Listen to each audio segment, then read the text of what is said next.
Hey Virgo, thank you for joining me. This is your reading for mid-Cancer season. I'm doing tarot readings based on traditional tarot and traditional astrology, like Hellenistic astrology.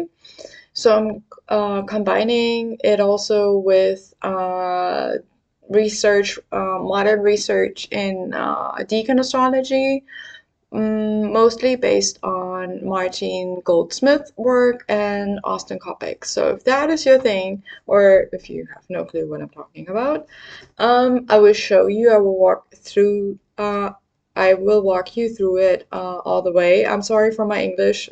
Uh, I'm not a native. I'm German. Sometimes I'm struggling with words, usually not that much, but Virgo, for some reason, it's the time of the day. It's kind of like evening, and my brain is getting a bit slow, but I don't think this should hold us back. So let's just jump right in here. So I pre-shuffled them, so we can just start right away. What does Virgo need to know for mid-Cancer season here? What does Virgo need to know for mid-Cancer season? I think the sun is like in 17 of Cancer right now, like 17th degree of Cancer, which is like 16 something degrees. We have the Nine of Wands. I'm gonna put it right here so you can see it, maybe down here. Yeah. And what else can we see for Virgo, for Cancer? Always on the floor. I swear. Ace of Wands. Nice. And one more card. Very wandsy. And the Knight of Wands shows itself as well, but he's not committing, so we're not going to take him. One more card, please. Thank you. We have the Wheel of Fortune, which is for me either Jupiter or Aries. Sometimes I have like I bought two decks and then I combine them. Take two cards out of the second deck and put it in the first deck, like make like not a double deck, but combine them partially. Because I work with Aries and Sedna as well, like the dwarf planets. Because Aries is for me the modern ruler of Libra, and Sedna is the modern ruler of Virgo, of your sign. and then I mark them like one of them, and then that's my Aries card. But this is a traditional deck that have right here, not changed in any kind of way. So we need to see what other messages come with this Wheel of Fortune once I clarify. At the bottom of the deck, we have the Five of Swords, which is an Aquarius card. It's the first deacon of Aquarius. And for me, it's more like, well, there is a fight involved. Like, you see these guys here. Kind of like it looks like the guy in the foreground has kind of won the battle because the other two are kind of walking away or are not interested in the battle anyway, didn't show up, whatever. It's the fight for authenticity or the struggle really. Um, but also just following one's own beat of the drum. Like it doesn't have to be really that harsh or that it doesn't have to become a battle, but oftentimes it looks like that. And we have the Knight of Wands here, which has this person on there who looks very much like he has been in a battle. Um, but it is alternatively a card like it is Mercury in Sagittarius, so it is a card that actually talks about bridging gaps, bridging different opinions, different perspectives. Um, Martin Goldsmith talks about like a fair with a Ferris wheel, lion tamer, all sorts of things, interesting different kinds of attractions, basically. Um, I'm not sure why he does though. I'm not quite happy with this picture, with his symbolic image that he has for this deacon, because I have a hard time connecting like a like this guy with a circus. Like, did he get trampled over by an elephant or something? Maybe it was all a bit much. Maybe maybe you were a bit much. Maybe others thought that you were full of yourself and that you should, what's the word? Kind of turn down the volume on yourself. I don't know. Looks a bit like it. But that something's gonna change with this Ace of Wands. Like you need to make some changes, but I don't know what yet.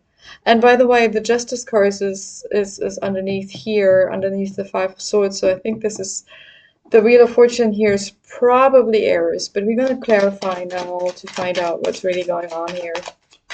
So I'm gonna have a card or two for this Nine of Wands, please. The King of Swords showing its face, but not committing. King of Swords is Aquarius energy again. Also making decisions, being in charge of one's mind, having a clear mind. There we go. Queen of Cups, which is Scorpio. Another fixed sign. Aquarius is fixed energy. Scorpio is fixed water. Aquarius is fixed air. The fixed energies are carrying the season. They are the pull-throughs. We're just going in the direction that we decided to go into, and we're not gonna stop. Actually, I'm sorry. Queen of Cups is obviously not Scorpio. It's obviously Cancer. The Kings are the fixed energy. Why did I mix that up? I usually don't mix that up. And we are in Cancer season. Like, that's weird. Mixed up emotions. Mixed up empathy. You could see empathy as mixed up emotions. For some reason that comes up. But what does that have to do with you and downplaying yourself, or others wanting you to downplay something yourself? Are your emotions just too much for other people? I don't know. Okay, we have another card here.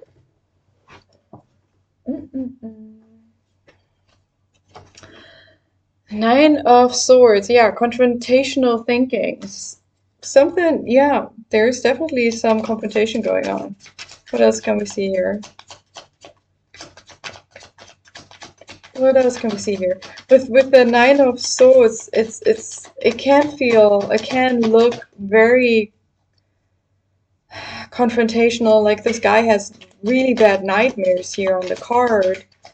But I really like the image symbol of that Martin Goldsmith is giving, which is talking about I can just read it out. A young black pianist performs at Carnegie Hall. He polishes off the technically difficult finale to true enthusiastic applause. Afterward, he shakes hands with the white conductor. So this guy has just made it to Carnegie Hall, so obviously he's like super duper amazingly good. And he's black and he's shaking hands with the white conductor, so I guess that means he's like not just a very good pianist. He also had to battle like prejudices or something. I'm not sure what I guess that's what Martin Goldsmith is implying here. So he's mastered several difficulties in one go, so to speak, probably after many hours of training and hardship. But it's worth to go through these difficulties and these confrontational situations that he had to endure to come to it. There's the King of Cups. Now we have the King of Cups here. So we actually have now Cancer and Scorpio energy on the table that I already talked about. Completing the picture, and they kind of frame on either side of the Nine of Swords in the middle here, kind of battling, like Cancer versus Scorpio. Who's gonna win? The crab or the scorpion? Maybe you're not just a Virgo, maybe you also have prominent Cancer energy, or you're the Scorpio one. Or you don't have that and there's like a Cancer Scorpio person in your life, like serious water energy. It's a funny situation. What else can I see here? What else can I see here? Queen of Pentacles. Capricorn showing his face. Lots of people. Lots of energies of people.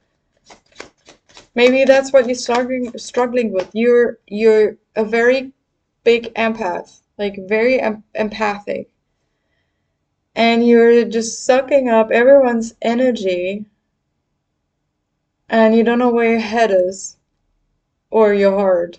Yeah, like emotionally, you don't know where you're at because everyone's inside of you, and you actually have trouble to be your authentic self. That's what it feels like. Well, in a way, I want to say luxury problems. Like, too many people, and then again, of course, it's not. Like, I don't want to be, what's the word, derogatory even here. Like, I don't want to downplay your problems at all. That's not how I meant it. I just meant it in the way that most people, especially those who think they're very empathic, actually not that empathic.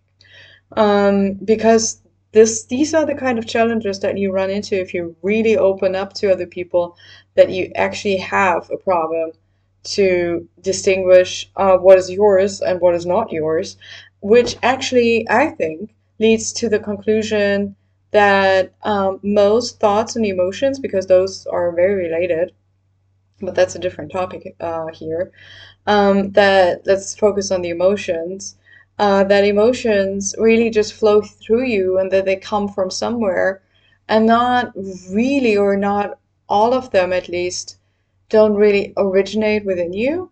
So they always have a bit of a foreign-see, if that is a word, to them. Like they're more foreign.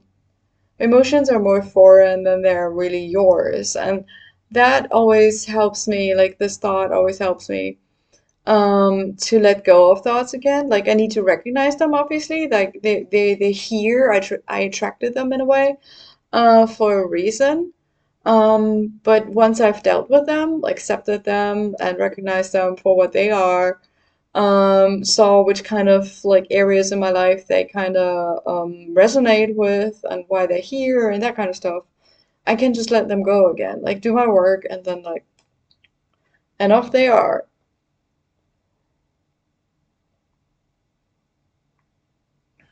But a lot of different things need to happen before you can do this kind of work. You need to be able to recognize I'm actually full of emotion and it's not all mine. This is actually from that person, perhaps, and that from that person. But even if you can't distinguish what's from who, I often can. Um, you need to be able to then let it flow and not that much get stuck within you, and then be okay with that the emotions are leaving, and that you can go back to, or can go into more of a not emotionless state, but less emotional state. Sometimes it can be very healing after a time where in which we've not really been that much in touch with our emotion, to just be like let us overflow, let us be overflown with emotion. Like a lot of people, I think, are not really in touch with their emotions. So a usual way of healing is to just let it to just let it in. And Virgo, to be honest, with Mercury ruling over your sign, you have a tendency to be more in your head. Though I must add that you're also an earth sign, so it's not that bad, but still. So because earth attracts water, it could be worse. But it could also be better. So with these two water signs here, maybe you just feel a bit scorpionic and cancerian right now because it's just attracting so much emotion. But then again, also want to point out that I consider the modern ruler of Virgo to be Setna, and Setna has a rich mythology around water. Like I don't know if you know the story, but she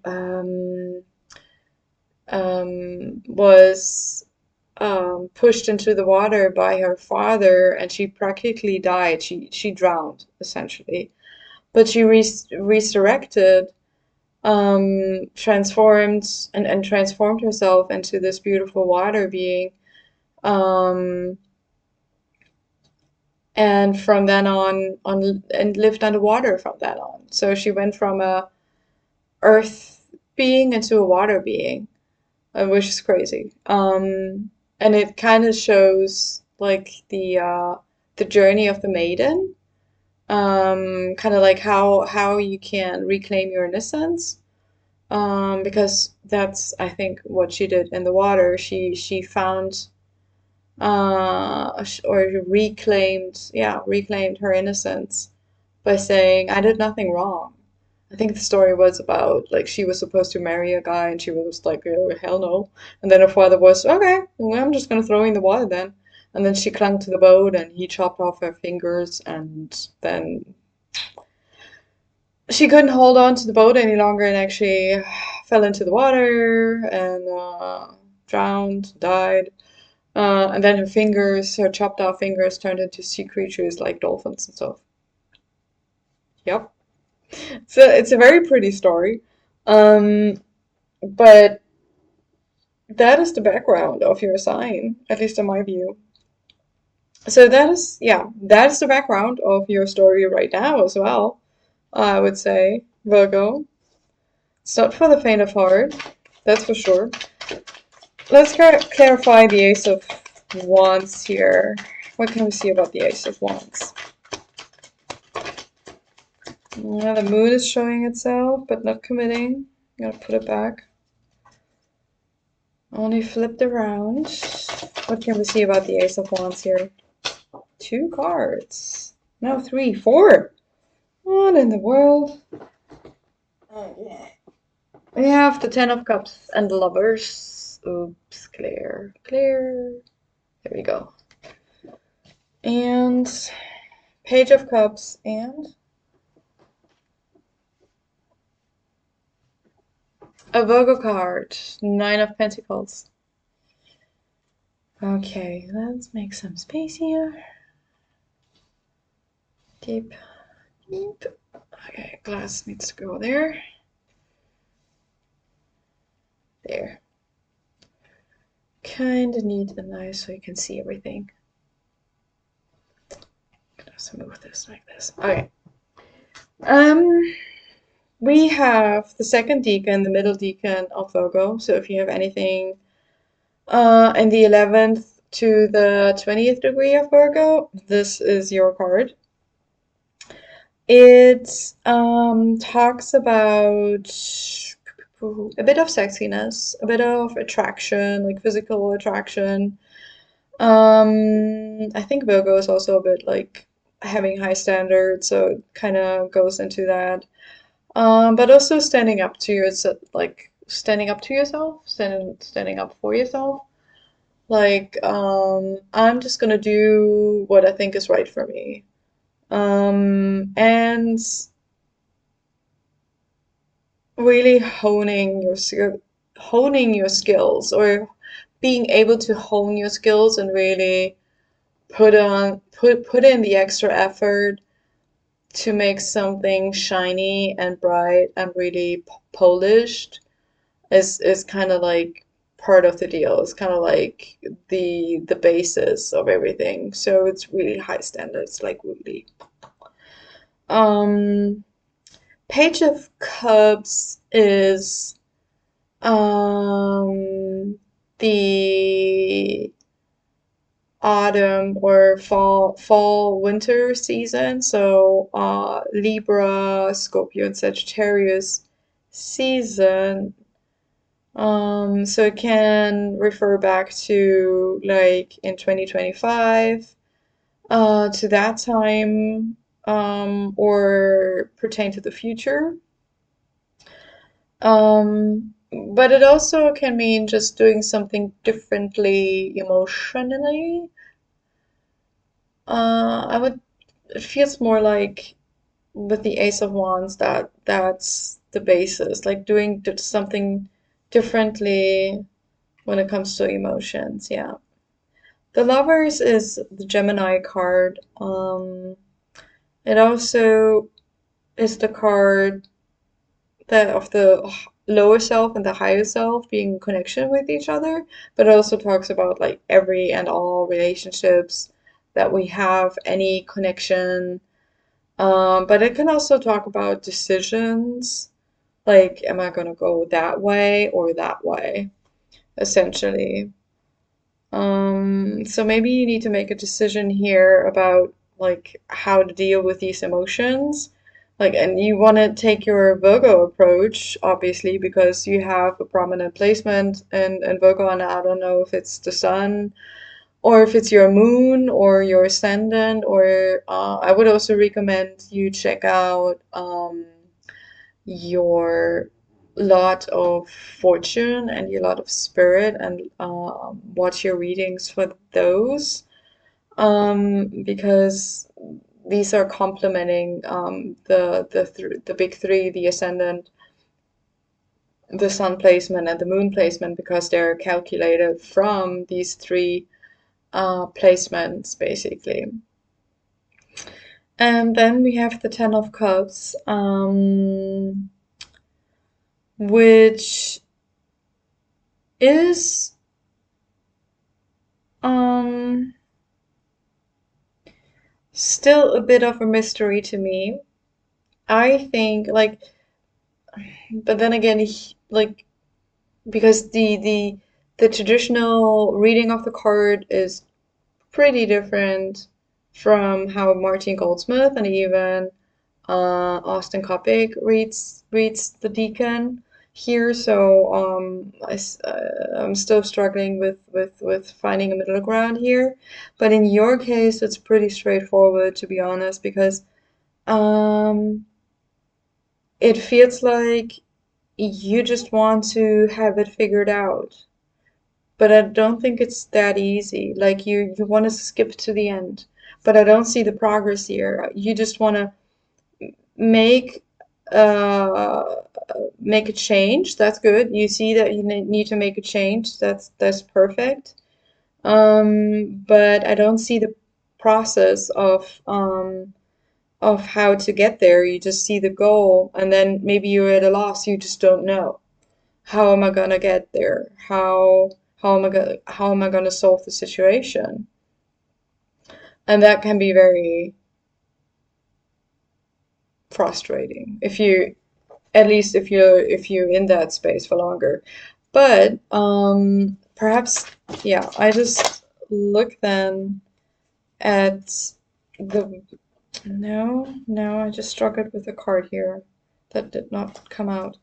Um, we're gonna now look at the Wheel of Fortune here. The Aries card in this case. Probably not Jupiter, and the world is showing its face. Maybe also the Setna card, like traditionally Saturn, but the word can also mean Setna for me. If I don't have an extra card. What can we see? Thank you. The Libra card, Queen of Swords. She makes informed decisions based on what the Knight of Swords gives her. And ultimately gives her information to the Knight of Swords, which is Aquarius energy, which we already have on the table. And we have 3 cards on the floor. Oh, 4, sorry, 4 cards. Okay. So we have Libra, the Justice card again. Sorry, too many cards. Here we go. That's not good. So the Justice card, the 7 of Wands, the 4 of Pentacles, and there we have actually the Page of Swords. So the Page of Swords is before the Knight of Swords, and then comes the Queen of Swords. Now I'm running out of space. Okay. Can you see that?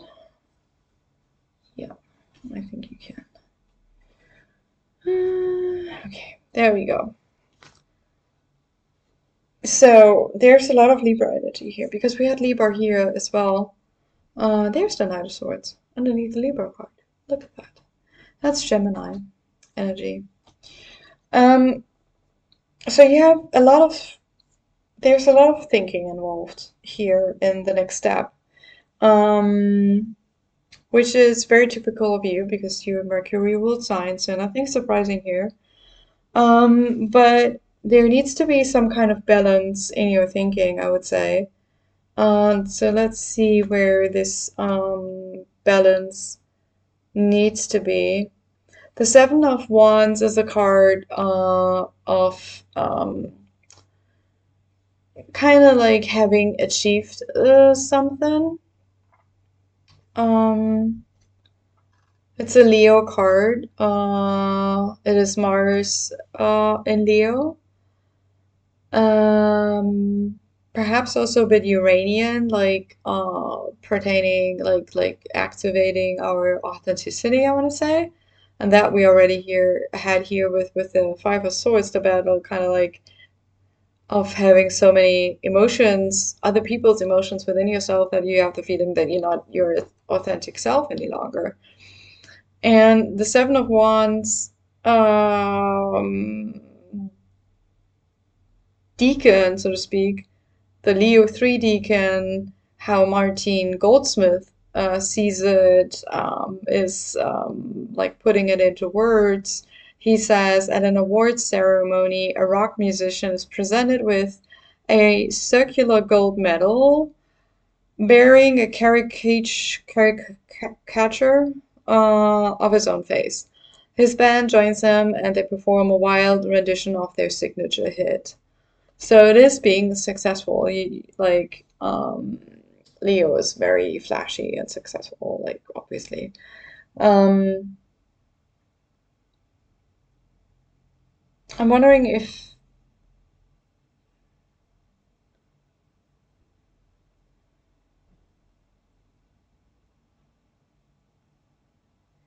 what is confusing here is that there's the okay, thank you.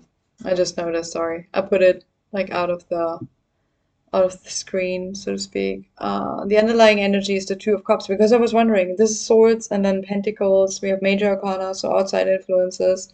But where is the process about the cups, the Two of Cups? Perfect card for this. This is fundamental um, emotional work that is now starting, like the process of you dealing with other people's emotions inside of yourself is now starting. And it doesn't really matter if you're noticing it for the first time, or if you're like a seasoned practitioner of empathy.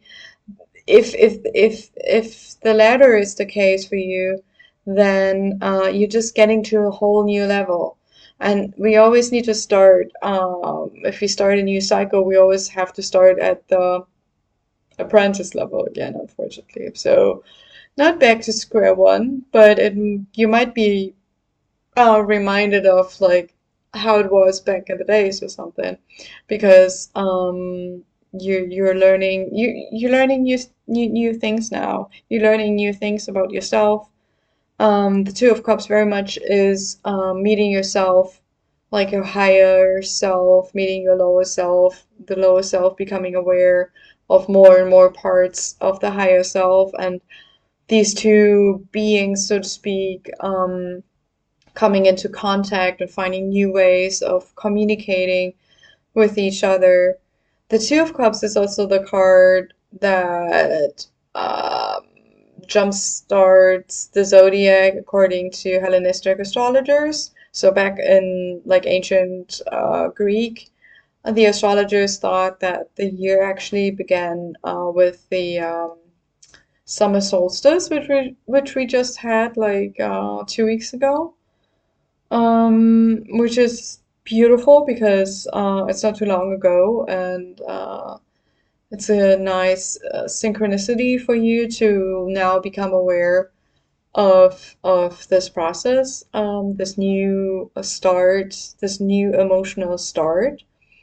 And I think um, there is a bit of I don't no, no, I don't want to call it vanity, but I'm not sure if I have another word for it. There's a bit of like, I just want to have it. I just want to have it all figured out. Oh, not all of it, but I just want to. Can I have grace? Yes, can I have grace, please? Can I please do this with grace, gracefully? Yes, I think that's what the Seven of Wands is talking about here. Can I please, in my process now, for the seasoned ones among you who are not doing it for the first time here, this empath work, can I please be worthy of a gold medal, like from the start, that people kind of like see, okay, I'm not like this emotional zombie, but can I have please more grace? Not like last time or the one before or the first time or whatever. I'm not a beginner. I'm not a beginner. That there we are. I'm not a beginner any longer. And I think the secret ingredients here is the Four of Pentacles. Um, it is traditionally the miser card, like this card, like this dude.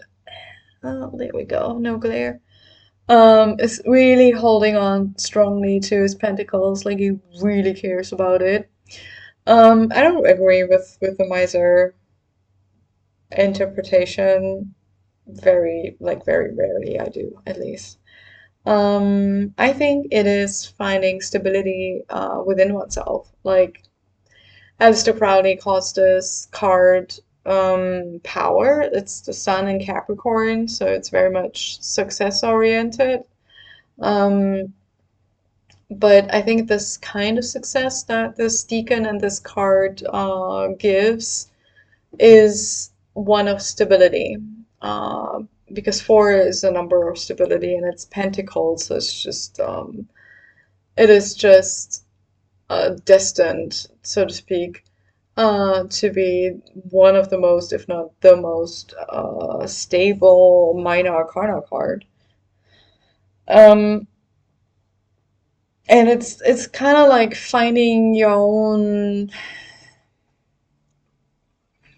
directions within yourself, like your own, like it always feels like a cross within me, and or like a compass, like a double compass, so to speak, with two needles crossing, and the X marks the spot. It makes everything work. Capricorns can also be a very mechanistic kind of sign. Um, Kind of like a well-oiled machine, I want to say. Um,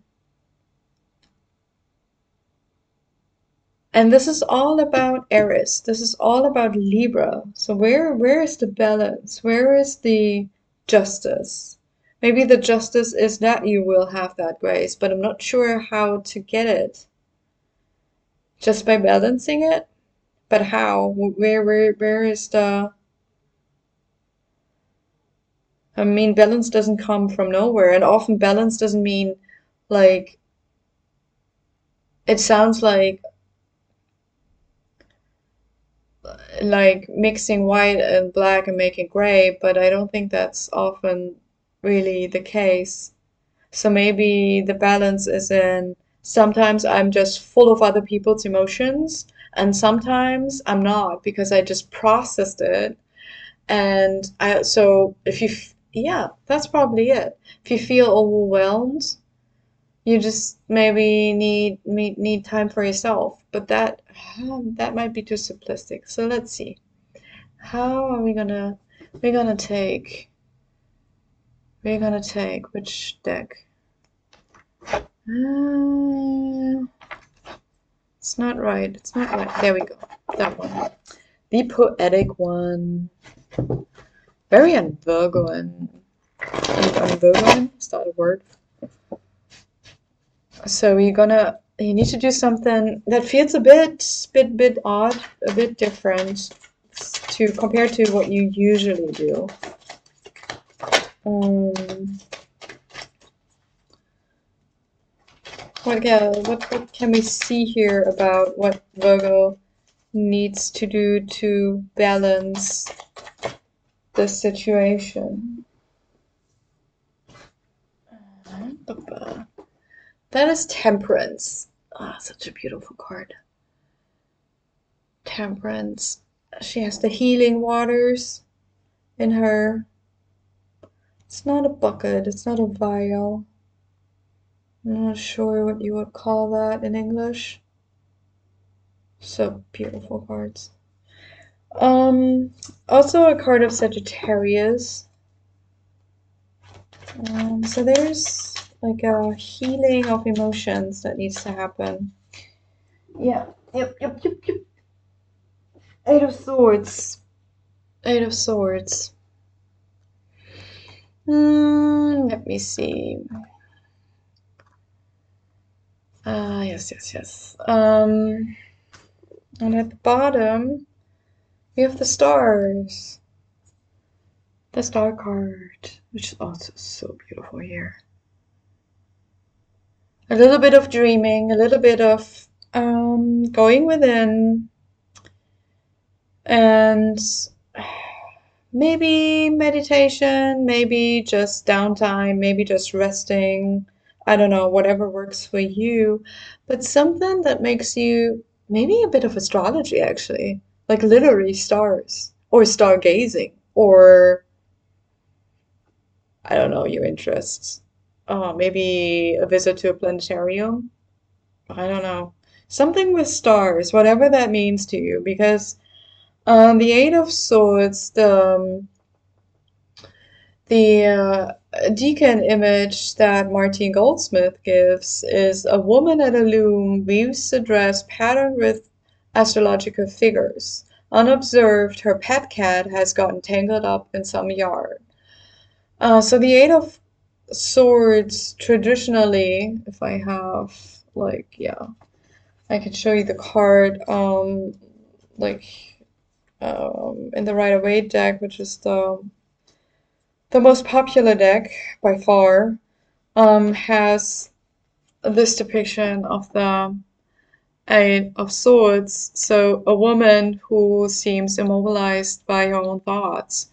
And she's considered to be able to unravel her own um, um, like these strings that that keep her from from taking off her blindfold. Like she's considered to be able to free herself. But she needs to go within first in order to do that, in order to realize it.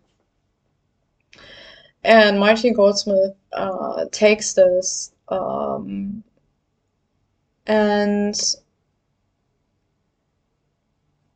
kind of, for me, it is Jupiter in Gemini, but it also has some kind of mercurial influence, and Mercury is always a two-sided um, sign.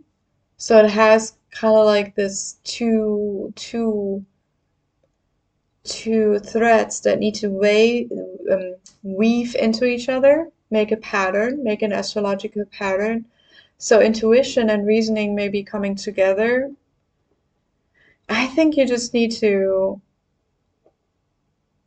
get some downtime and work on letting go of these emotions that are inside of you.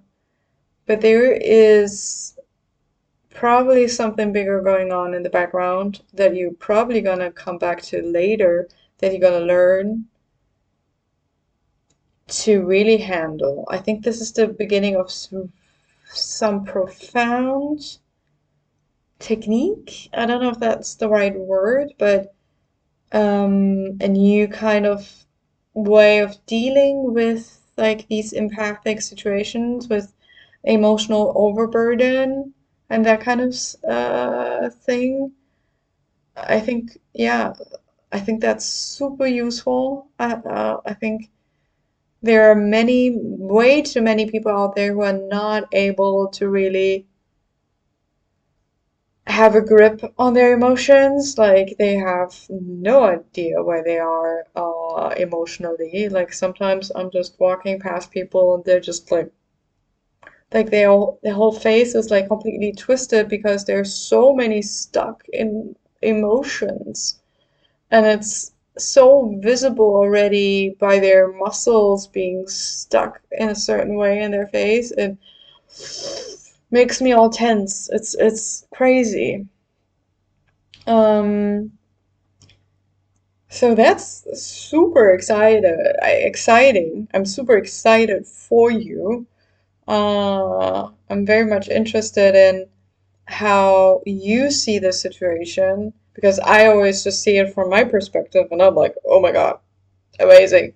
But I also want to I want to know your situation, how you see you like how it looks, what it looks like from your perspective. So please leave me a comment if you feel like doing so. I would very much appreciate it. Also, like the video if that's your sort of thing. You can also follow me if you wanna have more videos like these coming up in your feed. But obviously, no shade if that's not your thing. If you're just here this for this one time, no problem. But if you have hung out for this long, thank you for listening. I very much appreciate it. And I hope to see you again soon. And I hope that you have a wonderful day. So, bye bye.